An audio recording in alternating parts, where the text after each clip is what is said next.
এই সেই ছাতিম গাছ, শান্তিনিকেতনের ছাতিমতলা অনেকে শোনেন, মনে হয় আসল গাছ এটা নয়, গাছটা মরে গেছে, লাগানো চলে গেছে। সেই জায়গাটাতে অন্য ছাতিম গাছ লাগানো হয়েছে।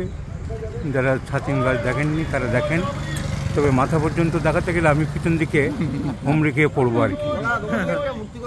আরের কথা বলি, তাছাড়াও এর পাশে রয়েছে আম্রকুঞ্জ, বকুল বিথি, শাল বিথি, আমলকি কানন, মানে বিভিন্ন গাছ লাগিয়ে গাছের নামে জায়গাগুলোর নামকরণ করেছেন, যেটাতে এখনো আমাদের বর্তমানে পাঠভবনের ক্লাসগুলো হয় গাছের নিচে, সকাল 7টা থেকে 1টা পর্যন্ত, 12 মাস সকালে। কিন্তু এখানে কি লেখা আছে দেখিয়ে দিই।